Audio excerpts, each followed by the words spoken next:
26 अगस्त की सुबह नेपाल और तिब्बत की सीमा से आई तस्वीरों ने कुछ ही घंटों में पूरे हिमालय की एक भयावह तस्वीर दुनिया के सामने रख दी। अब नदी के ऊपर से लगातार पानी आता रहा, लेकिन नीचे जाने का रास्ता रुका रहा। रासुआ जिले और तिब्बत के गिंग्योर इलाकों में अचानक पानी, बर्फ, पत्थर और कीचड़ का ऐसा सैलाब नीचे की ओर दौड़ा कि रास्ते में आने वाली सड़कें, पुल, इमारतें और बस्तियों तक उसकी चपेट में पूरी तरीके से आ गई।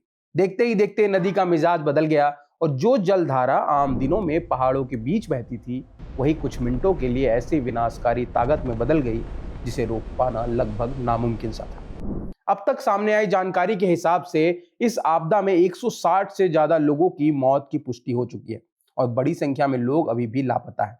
इनमें विदेशी पर्यटक और तीर्थयात्री भी शामिल हैं। लेकिन आखिर पहाड़ के ऊपर ऐसा क्या हुआ कि कुछ ही मिनटों में इतनी बड़ी मात्रा में पानी और मलबा नीचे की ओर टूट पड़ा? समझते हैं थोड़ा घटना की सबसे अहम कड़ी को। एक बड़ा सा आइस रॉक यानी बर्फ और चट्टानों का अचानक से टूटकर नीचे गिरने को इस घटना का मूल कारण माना जा रहा है। वैज्ञानिकों ने शुरुआती सैटेलाइट तस्वीर और घटना स्थल के विश्लेषण के हिसाब से ग्लेशियर का एक बड़ा हिस्सा अचानक टूटकर नीचे की ओर गिरा।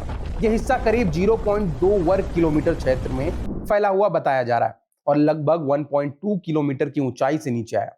अब कल्पना कीजिए कि हजारों टन बर्फ और चट्टान एक साथ पहाड़ से नीचे गिर रहे हैं और वो सिर्फ बर्फ का ढेर नहीं रहता है। नीचे गिरते समय बर्फ चट्टानों को अपने साथ खींचते हुए और चट्टानों के जो छोटे टुकड़े होते हैं उनमें टूटते हुए रास्ते में मौजूद मिट्टी और पानी भी उसके साथ शामिल हो जाता है और कुछ ही समय में पूरा मलबा एक बेहद तेज रफ्तार वाले मिश्रण में बदल जाता है। पानी, बर्फ, पत्थर और कीचड़ का ऐसा मिश्रण जिसकी ताकत आमतौर पर नदी के पानी से कई गुना ज्यादा होती है। और यही वजह है कि इस घटना को सिर्फ बाढ़ समझना थोड़ा गलत सा होगा। ये दरअसल एक ऐसी घटना है, एक ऐसा डिजास्टर है जो दूसरी घटनाओं को जन्म देती है और फिर तीसरी बड़ी तबाही में बदल देती है। लेकिन इतना बड़ा ग्लेशियर अचानक टूटा क्यों? हिमालय स्थिर पहाड़ नहीं है। यहाँ बर्फ, चट्टान, पानी और जमीन लगातार बदलाव की प्रक्रिया में रहते हैं। तापमान बढ़ने पर ग्लेशियर पिघलते हैं, बर्फ पीछे हटती है, चट्टानों के बीच पानी पहुंचता है और कई जगह जमी हुई जमीन, जिसे फार्म फोर्स कहा जाता है, वो भी कमजोर पड़ सकती है। इसके अलावा बर्फ और चट्टानों के बीच की पकड़ धीरे धीरे बदलती रहती है। इसका मतलब यह नहीं है कि तापमान बढ़ते ही कोई ग्लेशियर टूट जाता है, लेकिन गर्म होती जलवायु ऐसे क्षेत्रों को पहले की तुलना में ज्यादा अस्थिर बना सकती है। नेपाल और पूरे हिंदुकुश हिमालय क्षेत्र में ग्लेशियर के तेजी से पिघलने को लेकर वैज्ञानिक लंबे समय से चेतावनियां देते आ रहे हैं। लेकिन किसी एक आपदा के लिए सिर्फ जलवायु परिवर्तन को सीधे जिम्मेदार ठहरा देना भी सही नहीं होगा।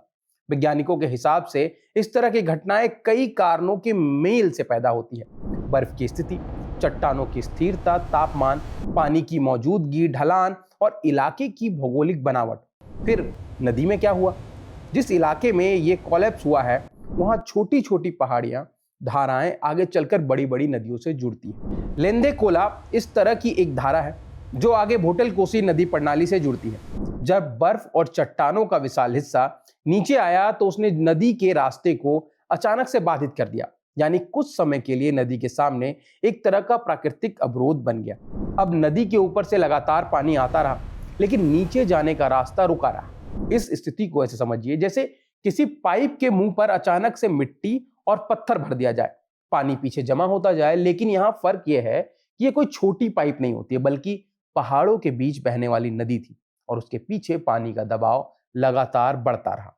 और फिर जब ये अस्थायी अवरोध टूटा तो जमा पानी एक साथ नीचे की ओर निकल पड़ा और यही वो क्षण था जिसने इस घटना को सामान्य से भूस्खलन से एक विनाशकारी फ्लैश फ्लड में बदल दिया।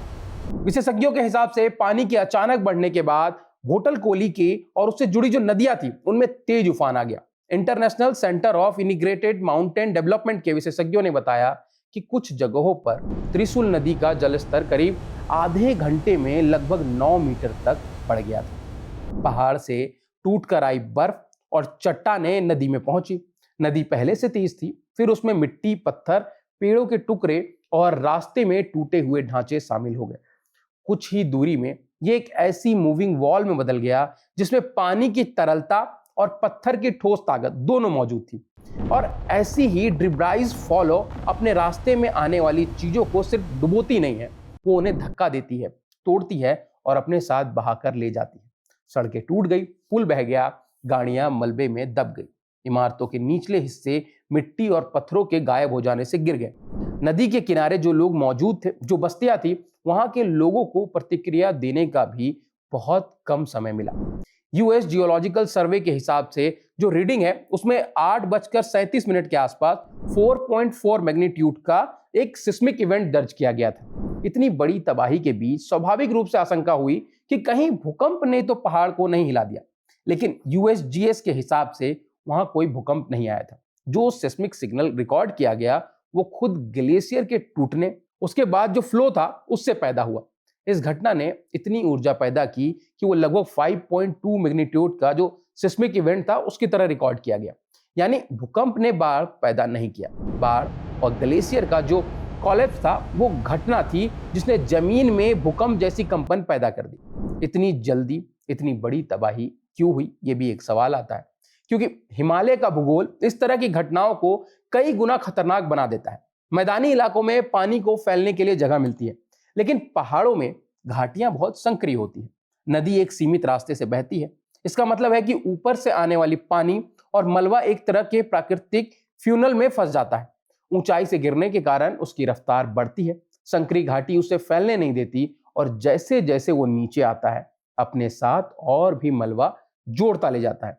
यानी ऊपर से शुरू हुआ छोटा सा दिखने वाला जो घटना है वो नीचे पहुंचते पहुंचते बहुत विनाशकारी ताकत में बदल जाता है।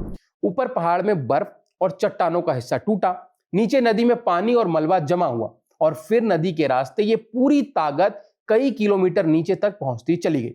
रिपोर्ट के हिसाब से नदी के चैनल में भी बड़े बदलाव देखे गए और नुकसान 100 किलोमीटर से ज्यादा नीचे तक महसूस किया गया। नेपाल, तिब्बत की ये त्रासदी इसीलिए भी सिर्फ एक बाढ़ की कहानी नहीं है, ये इस बदलते हिमालय की कहानी है, जहां बर्फ, पानी और चट्टान और इसके साथ साथ बढ़ता तापमान मिलकर ऐसे खतरा पैदा कर सकते हैं जिन्हें कोई आसानी से जिनका पूर्वानुमान नहीं लगा सकता। और शायद इस घटना की सबसे डरावनी तस्वीर वो नहीं है जो बाढ़ के बाद सामने आई। सबसे डरावनी तस्वीर वो है जो घटना से कुछ मिनट पहले पहाड़ के ऊपर थी। एक विशाल ग्लेशियर का हिस्सा धीरे धीरे कमजोर हो रहा था, नीचे नदी अपने रास्ते में बह रही थी और घाटी से आने वाले लोगों को शायद बिल्कुल अंदाजा नहीं था कि कुछ ही मिनटों में वही नदी पानी की धारा नहीं बल्कि बर्फ, पत्थर, कीचड़ और तबाही की पूरी दीवार बनकर उनके तरफ आने वाली है। अब नेपाल में आए बाढ़ की कहानी तो यही है पूरी तरीके से। अब आपको ये वीडियो कैसा लगा है कमेंट सेक्शन में हमें जरूर बताइए। अगर ये वीडियो पसंद आया है तो इसको लाइक करें और ऐसे ही वीडियोस के लिए सब्सक्राइब करें बजरवट 2 दुनिया को।